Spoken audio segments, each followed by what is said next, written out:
The views, comments, and opinions of the following program do not necessarily reflect those of Morris Media Studios, MorrisMediaLive.com, or its affiliates. Listener discretion is advised.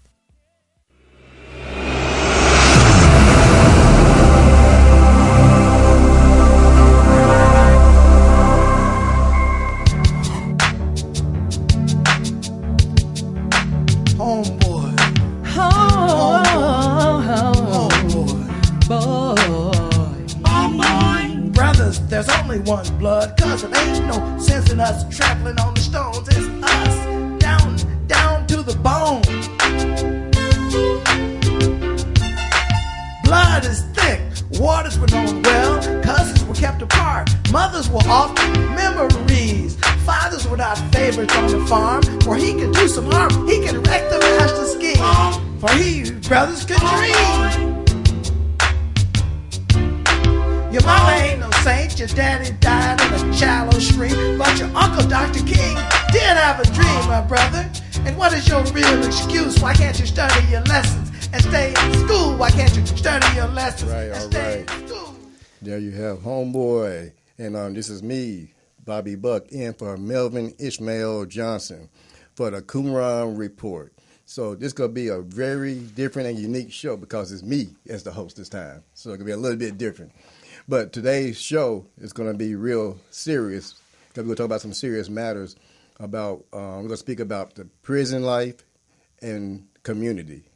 And what we want to do, we got two gentlemen here who have some experience. They're going to give out some knowledge and some wisdom because we mainly want to target the youth because we need to be the ones to be there to give them guidance for the future about where they're headed. Because I know when I was out there, yeah, I was headed somewhere, but by the grace, I made it to where I am now. So, but today we're going to talk about the prison life and the community, and I'm going to give you information about my two guests. My guest, first to my left is Mr. Lawrence Darrington. Lawrence Darrington. Each one teach one. Right on. And then we have on the far left is Nolan McSwain. Yeah, that's a cool name right there, though, man. Yeah. So anyway, we're gonna get to started, but I want to do with both guests. I'm gonna give them an opportunity to explain who they are and give a little overview about what they've been through. So, who wants to go first? I'll go first. All right. Well, my name is Nolan McSwain, and I'm a recipient of the Clemency Initiative Project that President Obama put in place to give nonviolent offenders a second chance back in society to make a difference. I served 25 years in prison. I got locked up for nonviolent drug offense back in 1992. And through a lot of prayer and a lot of perseverance, I had to educate myself to see my way up out of prison. What I'd like to share with you guys tonight is about choices, the youth. The youth need to have choices right now and to be informed about what not to do to get caught up in the criminal justice system. Okay. All right. Yeah. That sounds like a great information coming out. Yeah. All yes, right. It is. Yes, sir. Now, Mr. Lawrence. My story is a little different. When he was going to prison, I was just getting out. I did 2 terms. The first term, they gave me 7. I did 7, got out, stayed out 8 months, went back. They gave me 5 more. At that time, I was about 130 pounds. I was telling this man. So I went to jail with the attitude like, if you wasn't gonna kill me, you had to leave me alone. Because I fought every day. I'm not gonna say I won every fight because I lost both of them, but they respected me for standing up as a man because they knew I was a soldier. And you brung it, I was there. I was in the car. But you got to understand, when you go to jail, it's a mentality that you have to cultivate. I mean, prison politics is something you'll never understand if you've never been a part of it.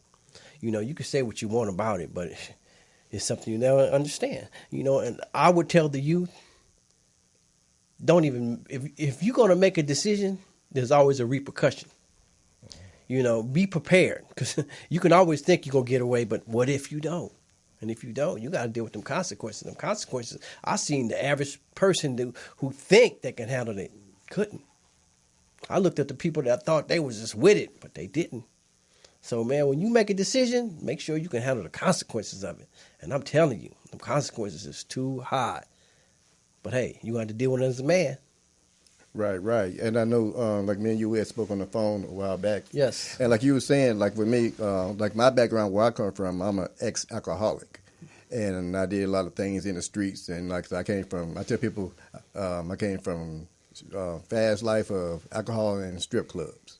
So that's the lifestyle I led. But I was in the streets, and I did some things along with a lot of other people. But if you haven't really walked in the same shoes, you can't give the proper advice to the certain people about certain situations. Very true.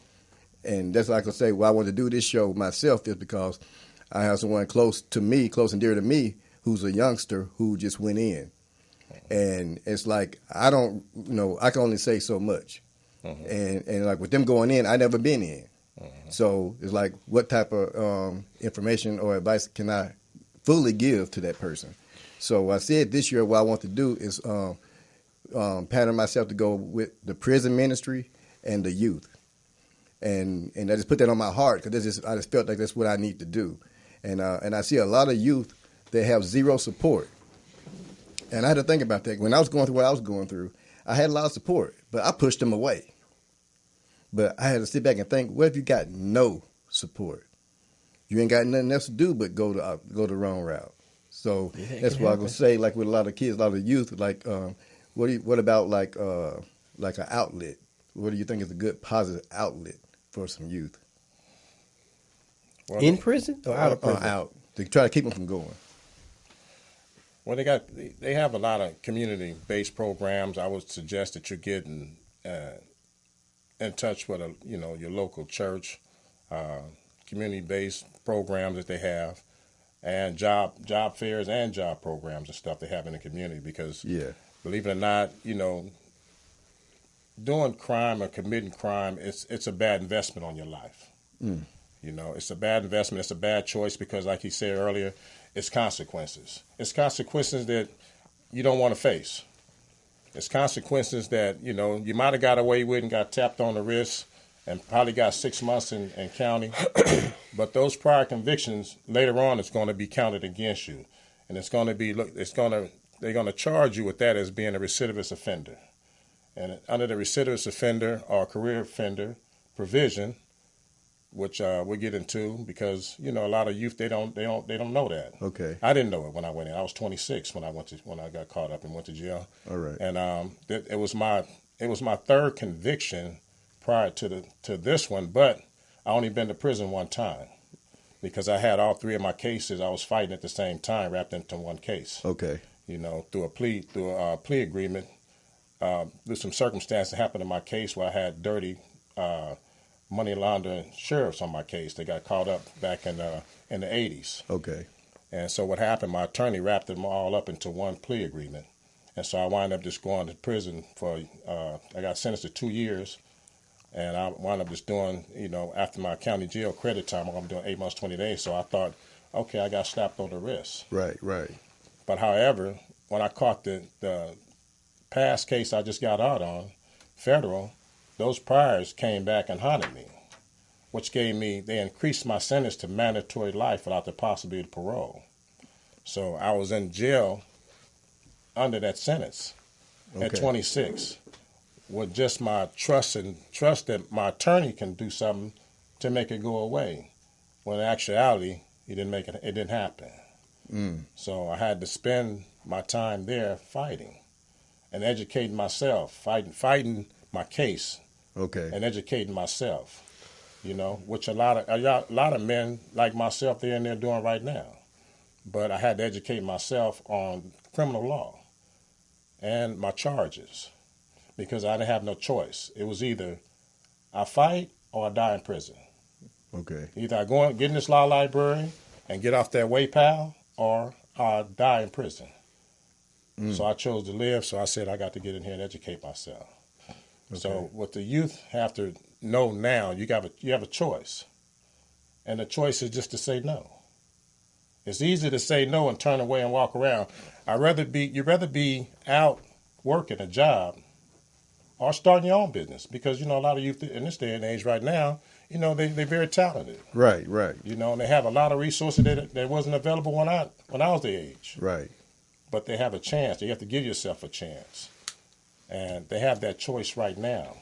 But to go up against the criminal justice system, it's a lot of injustice in there.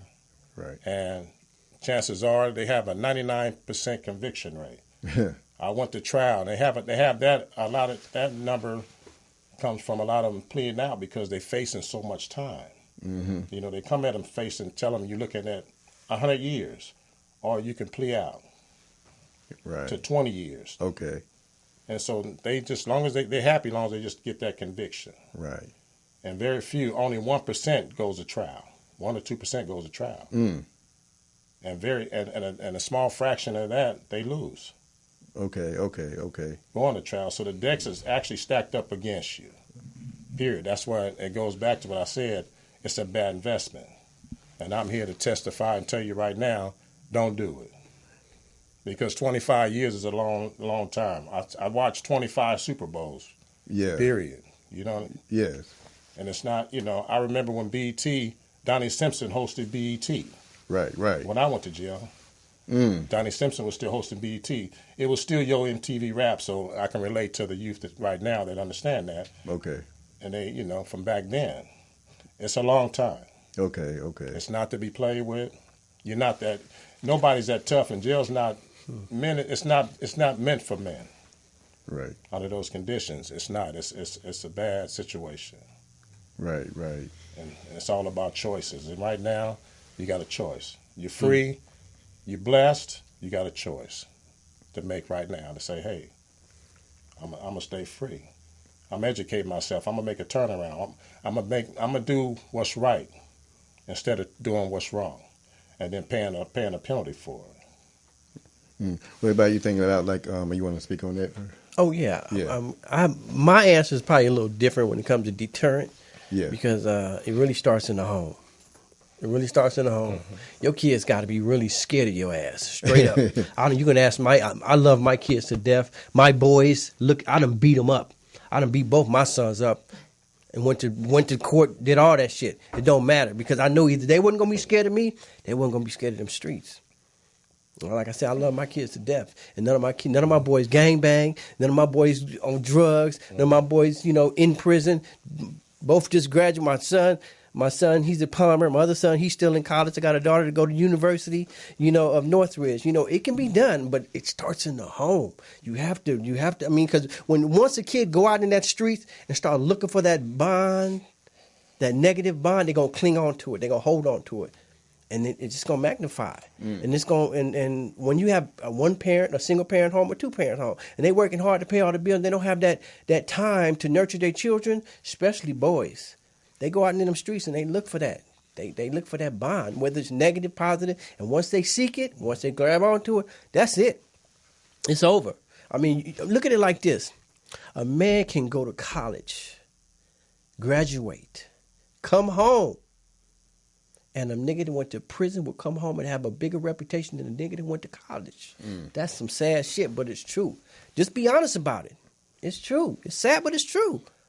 So what you got to do? You have to start at home. You got to start when they kid. This damn time, parents are kind of scared to whoop their children now because you got CPS, you got people. It's almost turned into assault. Back in the day, the teacher would whoop me. I would come home, then my daddy would whoop me. The neighbors would whoop me. That's just how it was. Right. But now, parents these days, they don't even put I done seen a daughter or a son and cuss their mama out. And as soon as you put your hand on them, boom, they going to jail with CPS involved. But fuck that. You do what you got to do if you love your kids. Because if you can gangbang and you can stay down for the neighborhood and go to jail for the neighborhood, maybe you need to go to jail chastising your fucking kids. It is what it is. Yeah. Okay. That's some great answer right there. So, got a phone call? Okay. All right. Hold on. I'm going to hold it for a second, and we're going to take a caller in real quick. Hello, caller. Are you there? Hello, can you hear me? Oh, yeah, I can hear you. All right. Yeah. No, so go ahead and state who you are so people can know who you are. Okay. All right. Oh, it said, can you turn the TV down? Turn the TV down. They can't hear you. maybe I'll get away from the TV. I like looking at y'all. Okay. Oh, he watching up. All right. Yeah. So anyway, this is can you hear me? Oh, yeah, we Yeah. hear you. This is OG, like the other OGs on there. Manuel Compito. Right And on. so first, I just want to welcome the brother home. And I hear what he's saying. Thank you, brother. And I'm loving what you're talking about. Can you hear me now? Oh, yeah, we hear you. I'm going to go outside. So anyway, I just want to know. It's been a long time since I've been in the penitentiary. Thank God. And it could definitely be done. One of my concerns is, for me, brothers coming home. I think me and Bobby talk about it all the time. Is having something out here for y'all to come out. Because it's real hard when you come home and you ain't got nothing. That's one thing. And our thing is, mentoring the kids. So I know when I come up, a lot of us didn't have no mentors, or the ones we had was mentoring us in crime. That is a mentor. So, we got mentored in the wrong thing. So, and the other thing is especially I never did no gang banging. I like what the bro went to the feds. I just like getting money. It didn't make no difference what hood I got it from. That's right. I got along with everybody. Doing YA and juvenile hall, we had our little beef then. But we got adults. It's about getting some money. So. What do you feel about me? Since you're home, what are some of the ideas you might have for business opportunities or mentoring the kids? Well, for me, when I got released to a residential reentry program, which is also known as a halfway house. Right. And within the halfway house, they had a list of jobs, and jobs that for ex-felons. Right. That you can because things has changed since way back when I went to jail, and resources became more available up under President Obama and the programs that he put in place for people that's ex-felons that's coming home, and I suggest that they go on Google website and look at those job placements for ex-felons, jobs for ex-felons, and they have a list of them. They have warehouse jobs, they have jobs working UPS, they have jobs working in the city. I wanted any job. Just give me any job. Any job was better than what I was getting paid in prison, 12 cents an hour. Right. See, the thing of it is listen, let me get back into the groove of things out here, back into society, adjusting back into society, to get a paycheck. Right. It didn't make a difference, for me at the time how much. Just give me minimum wage. I just want a job to go to, so I can readjust. Because being away a long time like that, man, you have to allow men and women to come out and adjust. It's an adjustment period. I'm still adjusting to this day and age, the technology and the tech era that's going on right now. When I first came home, I didn't know what an iPhone was or apps was or none of that. That was all foreign to me. I said, just give me a phone that I can dial and I can talk to. You know what I mean? It's ancient, but I say it works. Give me what works. You know what I mean? I was happy just to get on the bus, and I'm still in the past where I'm asking the bus driver, okay, do you have transfers? How much is to get on the bus? And they looked at me like, man, where you been? You know what I mean? But nevertheless, I was just happy just to be on the bus and just to be traveling. Just seeing the world, just being able to wake up and see the trees. Right. You know what I mean? Just to be able to say, hey, man, I'm finna go and pull over right now. I'm going to McDonald's. I'm finna go grab me a burger. Right. And, I'm going to go to, just to be able to be at liberty to go ahead and do that. Just a little bit of freedom. You know what I mean? I was content because all those years, I didn't see nothing but walls. Right. And steel and gates and, and all the, everything else that goes with prison, with the prison life, right? Right. But it starts with self, man. You have to want it. You have to want it. If you want it, it's out there. You have to inquire. You have to ask. You have You're to. right You about know, that. you gotta take the initiative on yourself. It's on you. You can't blame nobody for your faults but yourself. It's your choice. See, because if I didn't make a step in the right direction, I'll still be my feet still be like in cement. I wouldn't be moving. You understand what I'm saying? Yeah, I So- appreciate that because, as Bobby could tell you, my son just died. He just came out the pen. He slept on the street. We gave him help, but he wouldn't follow through. So following through is very important. You know, like you said, it's on yourself. You got to want it. Exactly, and right now you have more access to the help right now because you have the social media. You have so much out here that's I'm still amazed at what all the resources they have out there right now. I haven't even tapped into all of them. I'm still seeking. You know what I mean? Right. I'm still reaching out. I'm still reaching for the clouds. You know what I mean? But I'm doing it the right way. My motto is this: if it's for the right reason, if it's legal, I'm good. But if it's not for the right reason, then you're on your own. See, because I don't owe you nothing. You understand what I'm saying? You ain't gonna walk in the shoes I walked in. You're not gonna do that. You're not cut like that, man. Yeah. To sit back and go to trial and take that L. Right. And do 25. You know what I mean? Yeah, I hear you. If you didn't have to, you feel what I'm saying? That's so right. you got a choice, and you have to make that decision to say, hey, this is what I'm going to do. Right. I'm not the toughest man in the world. I ain't professing to be the toughest. My purpose to go to jail wouldn't to be tough. Right. No, I didn't stumble in there because I was tough. I was in the streets. I was gang banging. I was out there hustling, just trying to have some money. Right. Yeah. You follow? I didn't hurt nobody, and nobody hurt me. Right. You understand what I'm saying? So the thing of it is and everybody teaches on. I don't knock the next man for his crimes or what he done. You know what I mean? I'm not the judge or the jury. Right. Period. You know what I mean?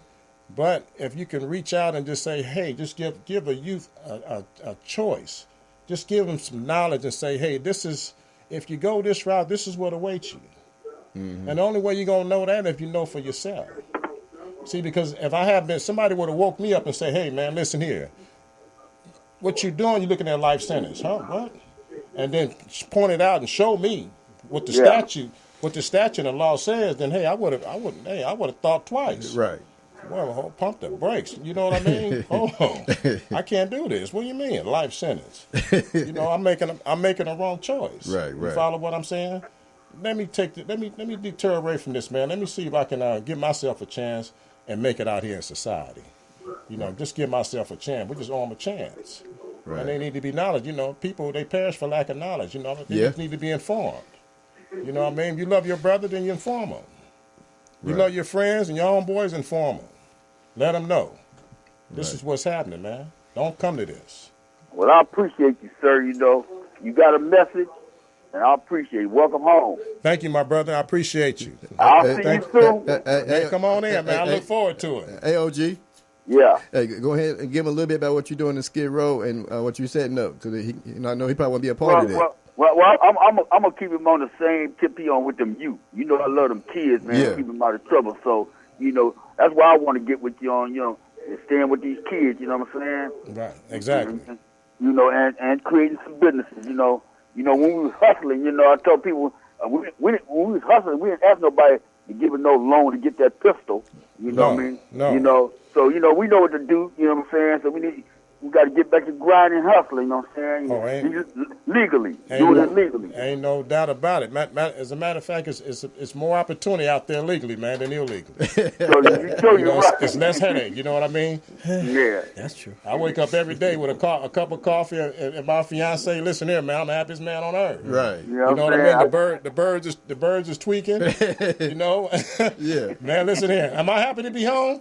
Ain't no question. Yeah. I've been waiting on this a long time, and that dream is a reality right now, but through the grace of God. You know what I mean? It's a blessing, man. Right on.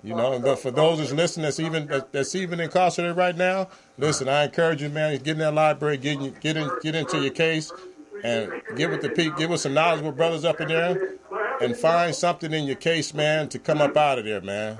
because your family and the community is waiting on you, my brother. And I'm here. I'm living proof to say, hey, listen, it's good out here. Well, we're gonna be with that. We're gonna be with that peace ride on the 23rd, Bobby.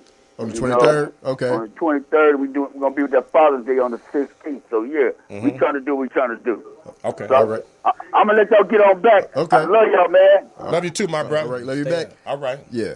I'll make sure. Yeah, it's gonna be all good. Yeah. It's all good. Okay. Yeah. So, so now I'll go ask you about when you was in there. I'll go ask you this one question about what really pushed you to study law? Was it just you being in there, or was you seen something within your case? Well, what happened?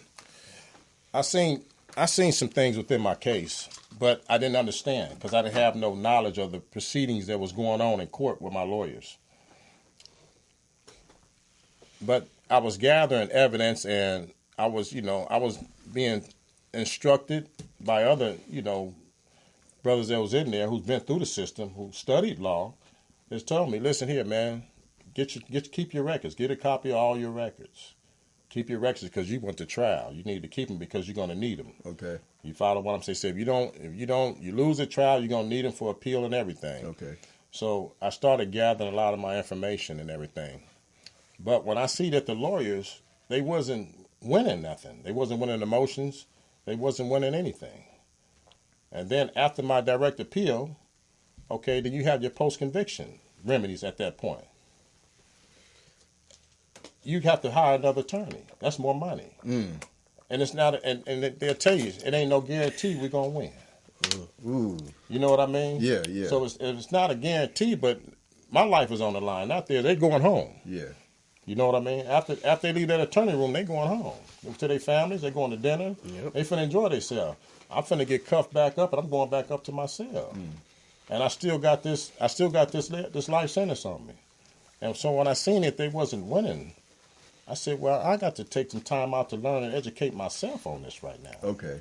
So, I got introduced to the law library because I seen a few brothers going to the law library. Okay. And so I got, I spoke with the law clerk and I got to asking questions.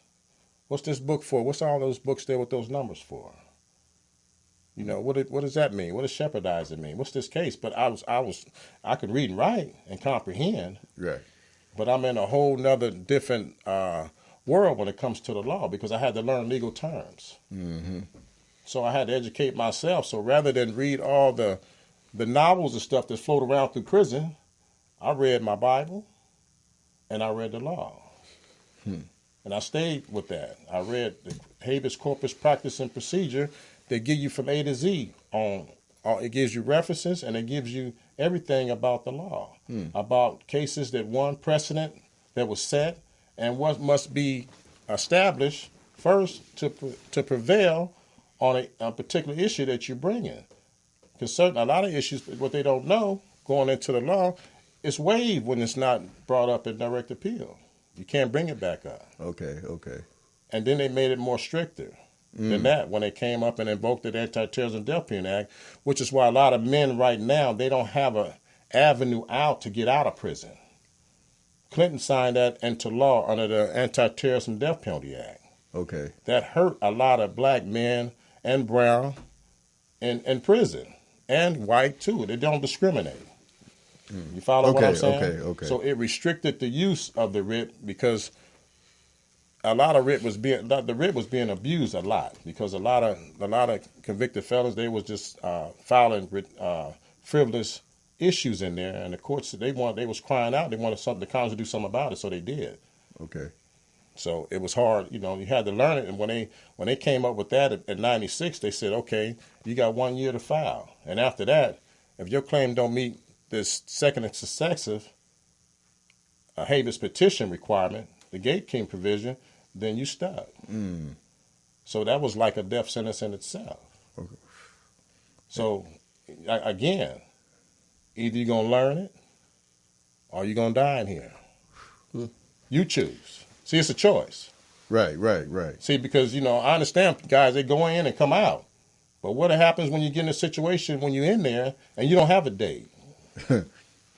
Where's your out? Right.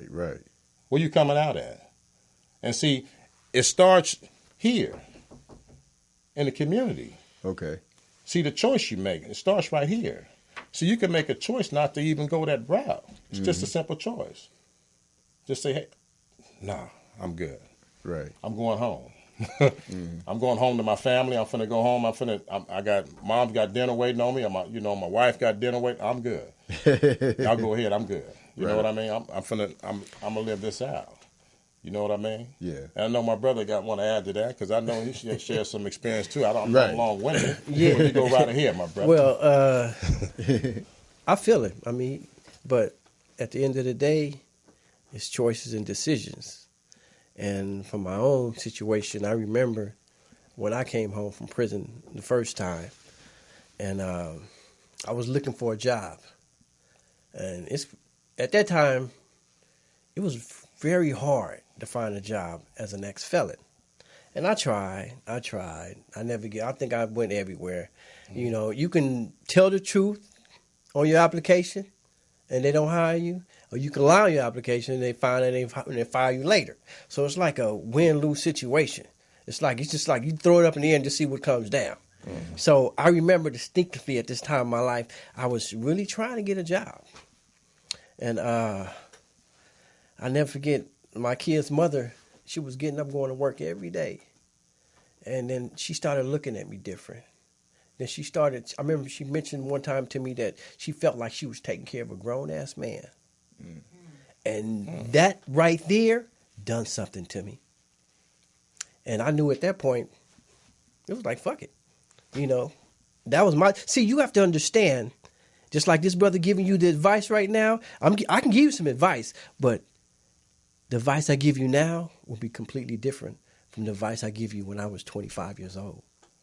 Because when I was 25 years old, I didn't give a fuck about going back to prison. You know, prison was fun. You know, the only thing we didn't have in prison was women. But you can go to jail, and a lot of people think it's such thing as rehabilitation. It's not. Imagine being somewhere with 1,000 people that know 1,000 different crimes. It's like school, and you just learn. And maybe you get out and don't go back doing the same thing you used to do, and you learn a whole different avenue. And it happens. So I had some friends of mine that came by my house and was like, what you gonna do? I was like, man, I'm trying to get a job. These brothers gave me $5,000. True story. Gave me $5,000, mm-hmm. and I used it to pay the bills and do everything I have to do. And I was still looking for a job. Mm-hmm. 3 months went by. They came back to my house again, and they said, "What's up, man? You good?" I said, "I'm good." He said, "Man, you ready to go to work?" I was like, "Nah, man, I'm cool, man. I'm cool." He said, "Well, here's some more money." He gave me about $10,000. Good dude. And I used the $10,000, and then I was trying. I really was trying to find a job, and I couldn't find a job. And at that point, it was like, fuck it. I went to the store, and I bought everything I thought I would need in prison, from Levi's to T-shirts to candy, whatever. And I put it in 2 boxes, and I put it in the closet. And I turned to my kid's mother at that time, and I told her, when I get to prison, mail it to me. True story. Mm. And I hit the road, and I was robbing jewelry stores. That's what we did for a living. You know, look it up, Google it. You know, we did that. And until I went to prison. Once I went back to prison, I'll never forget. I stayed out 8 months and went back to prison. When I got off the jail bus, as soon as I got off the jail bus, everybody said, "You back, Tito?" And I was like, "Yep." And it was like home. It was a joke. But as you get older and you grow and you mature, you realize, man, fuck, that's just for the fucking birds. Not for me. I've been out 20 years. I ain't going back. I'm not, because I'm at a point in my life where my children, only thing that scare me is watching my children grow up on pictures. That's the only thing that would scare me. So I do everything I can do to make sure that never happens. I mean, I grade life like, if I don't feel comfortable taking my children there, maybe I shouldn't be there. So, you know, if you know me personally, you know I don't drink, I don't smoke, I don't hang out, I don't party, I don't do none of that. You know, been there, done that. I'd rather be at home playing Grand Theft Auto, chilling with my children, because that works for me. And for the young man growing up, you have a decision to make. You want to be that nigga, or you want to be that man? There's a difference. Because anybody can have a baby. It takes a man to raise a child. You know, you want to be there for your homeboys, you want to be there for your family. Don't wait till you go to jail and then you want to be a father all of a sudden. If you free right now, hear me out. Be the best father you can be, man. Because that what matters. It's memories. Not what you got, not what you can buy. The best father you can be. Remember that. So before you even come to the situation, that crossroad in life where prison is at the forefront, man, just be a father. And be the best father you can be. That's my advice to the young youth. Oh, man, appreciate that, man. Both of y'all giving some real deep information for the youth to really pay attention to and everything. Okay, what I'm going to take a little break to make a mention about something from Mr. Melvin Ishmael Johnson. Then we're going to come back with you two. We'll get some final words and some more things we can put out to the Yeah, we're welcome. Come on. Yeah, so here we go, y'all. This is for Mr. Melvin Ishmael Johnson. Coming up in this June is something called the Hollywood Fringe. And that's going to be starting from June 13th through June the 30th, 2019, this year. And it's going to be a play called The Voice from the Village, written and directed by Melvin Ishmael Johnson. It's an award-winning playwright, poet, and actor Lynn Manning. He visited Skid Row Studios for an interview at the Qumran Report to talk about his growing up in Watts and his turning his tragic situation into an art form. And it's going to be at the New American Theater. And the dates here will be Friday, June 14th at 6:30 p.m. Saturday, June 15th at 3:30 p.m. Sunday, June 16th at 8 p.m. Friday, June 21st at 9:30 p.m. Saturday, June 22nd at 6:30 p.m. And my glasses, you know what I'm saying? I should have brought them. And then the admission will be $20. And here's the address to the location. It's on 1312 North Wilton Place in Hollywood. Zip code 90028. And contact information 213-908-5032. And it's going to be it's called the Hollywood Fringe. And I heard it's going to be a whole lot of theater companies coming down for this month. So it's going to be a lot of networking. So y'all check him out. Get with Melvin Ishmael Johnson. And here, I'm Bobby Buck. And I'm here coming back with these two gentlemen. And like I said, we're speaking about the prison life and the community. And we're targeting toward the youth. And we're trying to give them some great information and some good advice about not going that route. So also, we're going to speak about, I got this one question I want to ask these two gentlemen first, and then we'll get into something special that happened with Mr. Nolan over here. Yeah. So I'm going to ask you both of y'all this. So what advice do you have for the families who have loved ones serving time? Don't give up on them. Because you all they got. Caller. Okay. All right. We got another caller, so here we go. All right, caller, are you there? My name's Greg. I want to be with a large black man. So I think that's what you call it called? Robot? Crank call. Crank call, yeah. Okay. All right, y'all. So we're back. So yeah. So now, so we get back to where we yeah.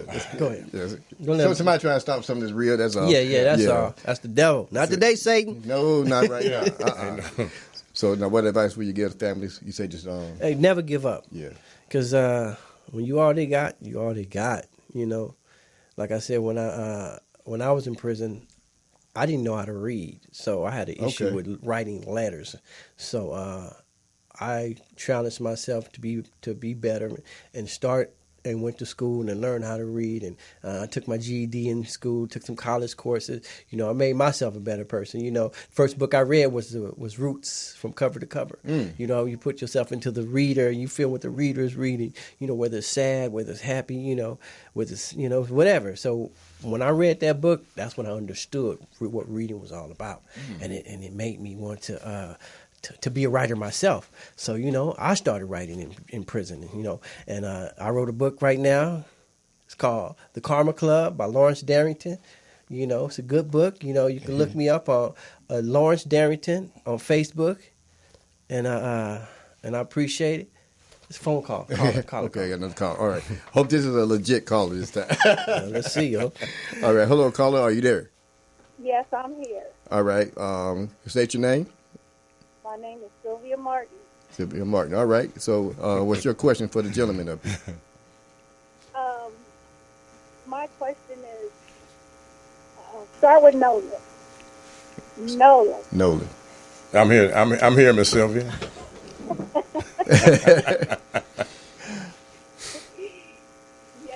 I know that many doors have opened for you since you've been out, and you've been on such a straight, narrow, and straightforward path to reach your goals.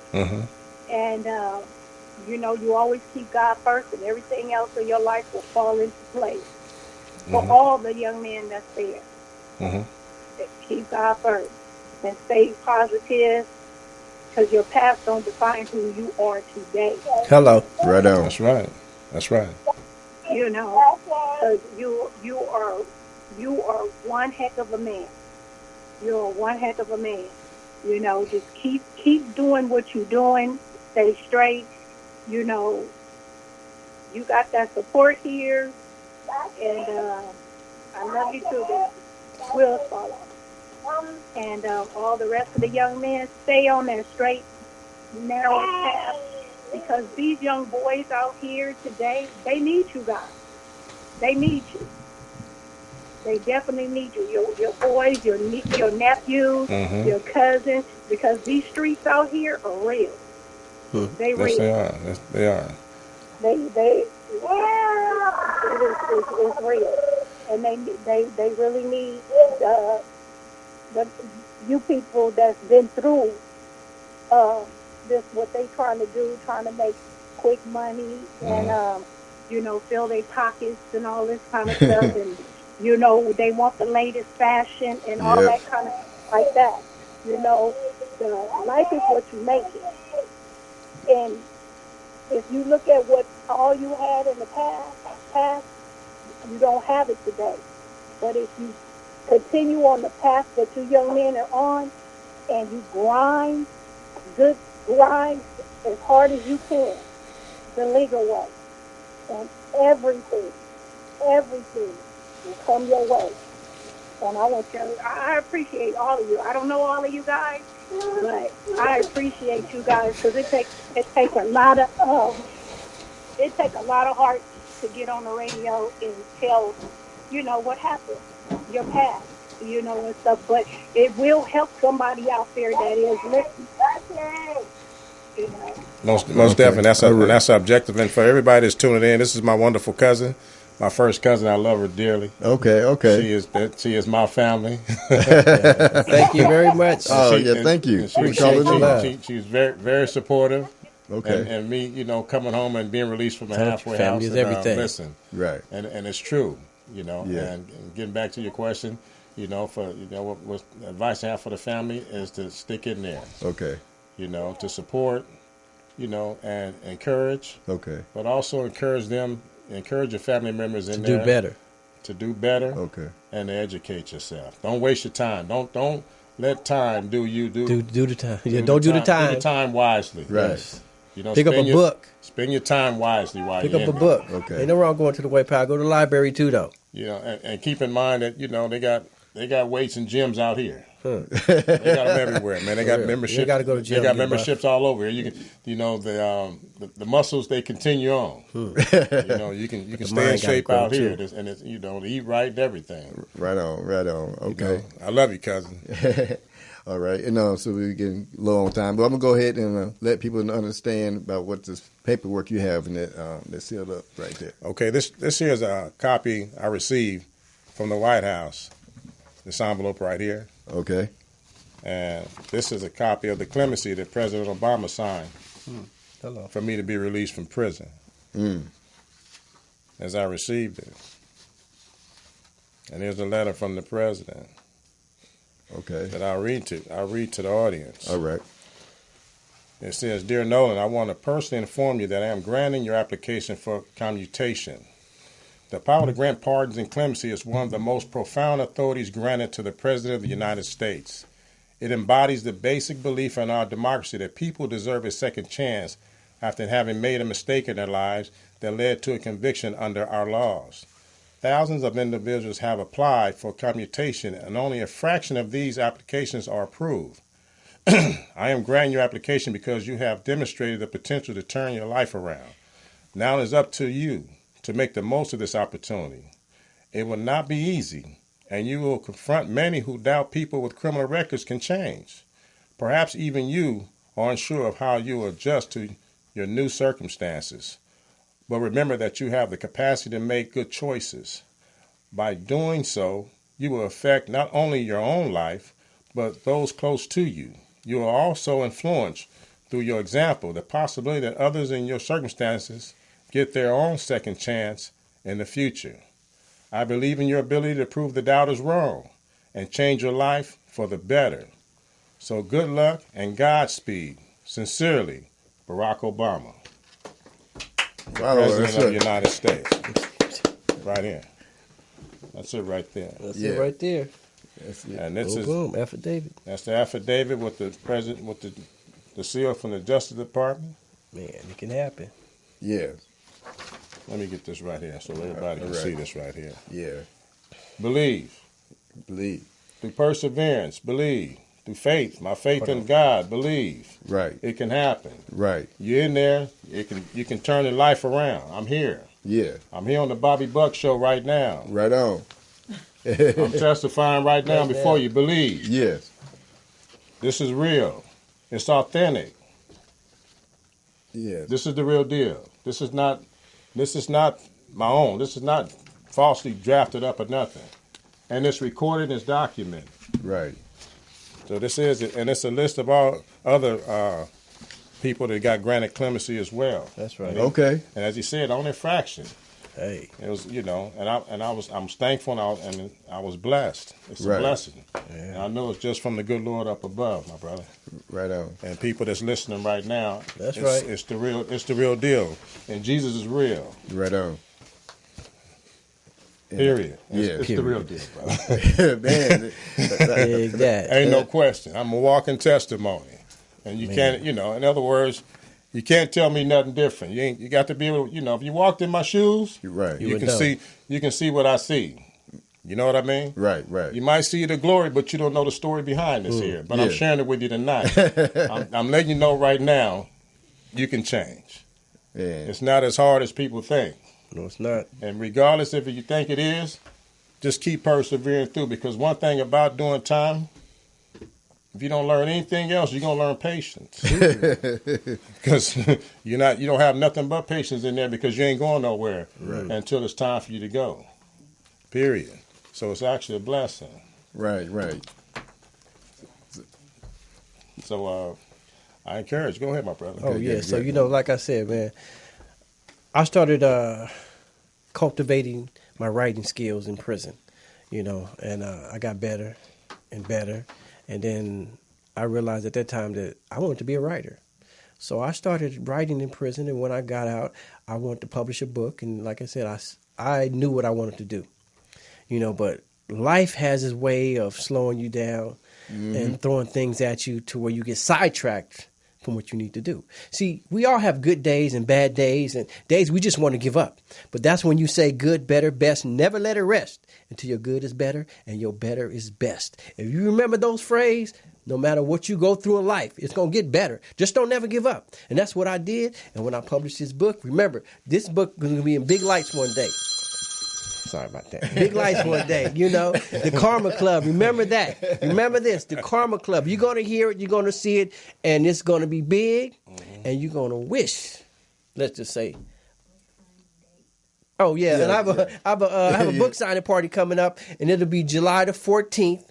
I'll be posted on my page, and just stay, look me up, Lawrence Darrington on Facebook. And you can go, if you want to purchase my book, you can look up, my website is on there, and I truly appreciate your support. Believe me, you're going to get my autograph too. It's worth it.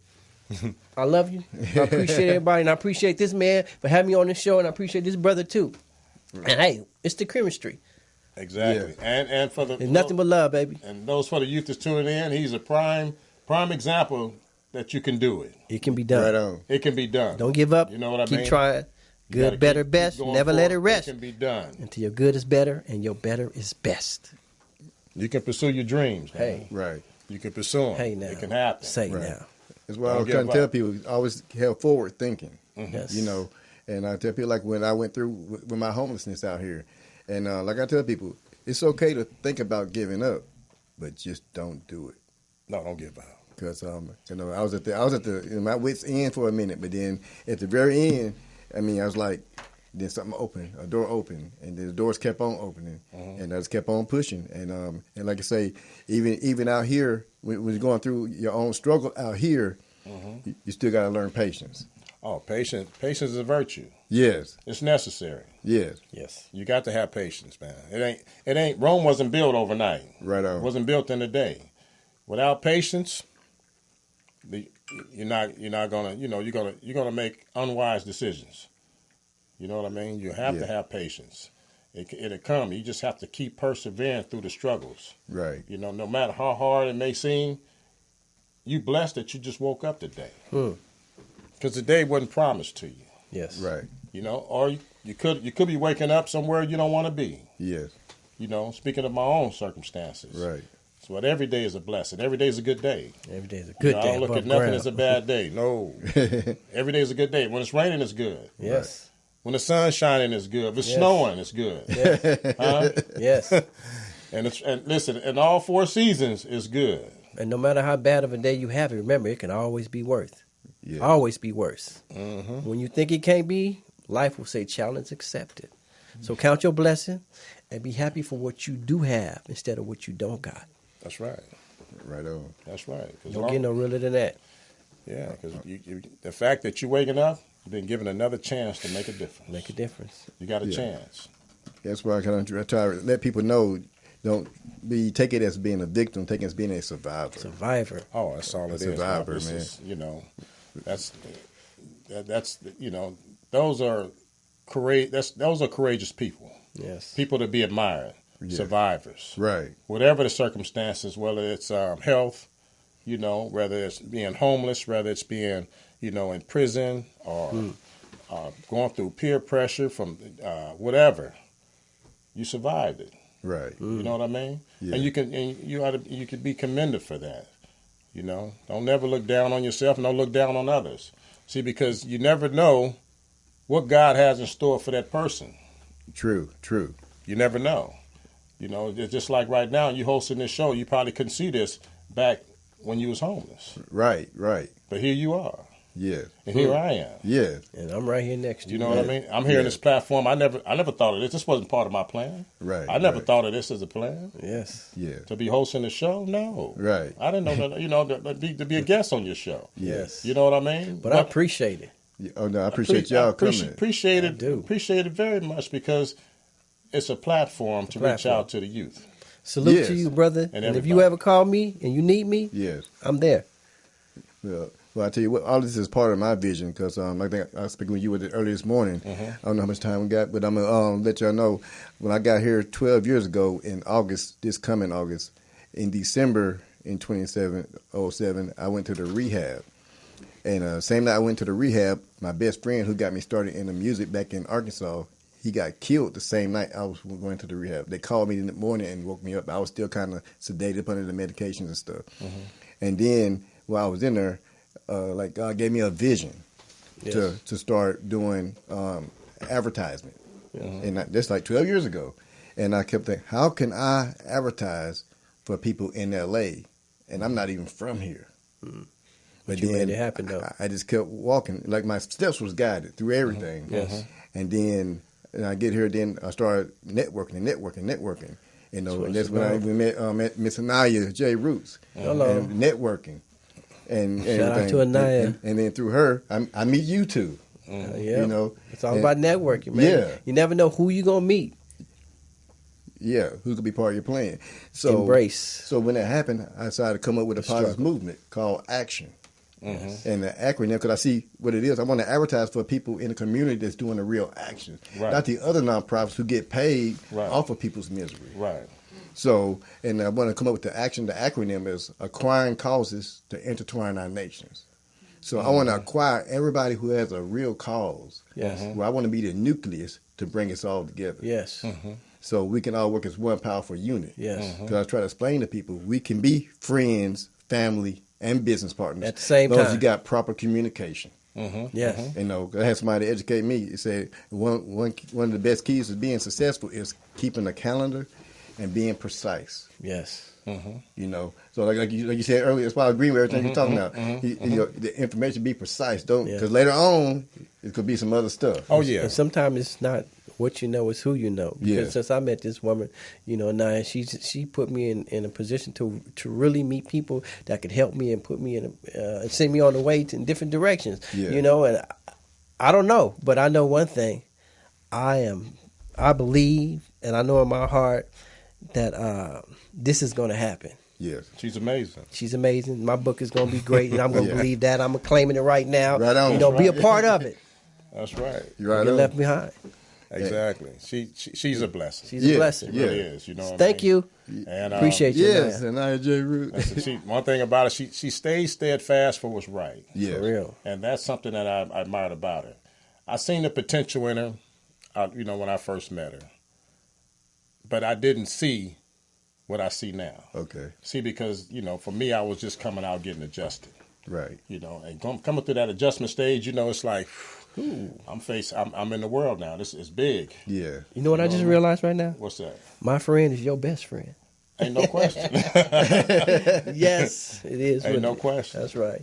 But she's been a tremendous blessing. You know what I mean? And she's very knowledgeable. She's, you know, and she networks. Yeah. I mean, 24/7. I mean, listen, I can't get a conversation in, and you know, she's networking. What are you doing? I'm busy.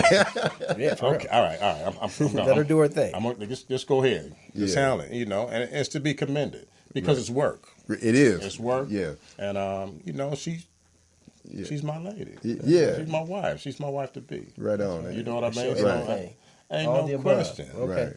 So the thing of it is, you know, you don't give up. There's happiness at the end of the road. Right on. You got to keep it. Listen, even going through your struggles, Especially going through your struggle. Believe me, you can find it. You can find that happiness and that peace at the end of the road, my brother. Yeah, and explain to people how much time we got right now. 3 minutes. Okay. Well, real quick, let's say, and today we got something with the threes, June the 3rd and stuff like that. And what's? Oh, okay. Yeah. Well, it happened like this here. President Obama granted my clemency on June 3rd of 2016. Right. I got released from the halfway house on June 3rd of 2017. Right. And now I'm here on the Bobby Buck Show on June 3rd of 2019.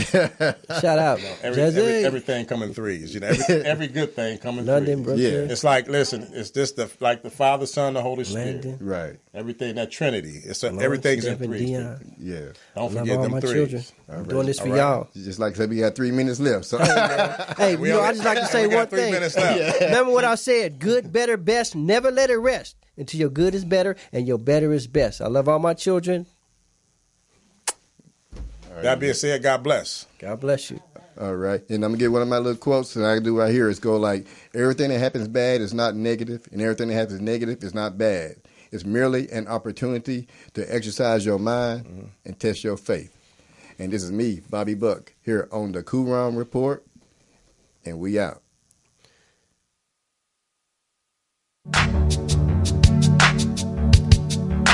Homeboy. Homeboy.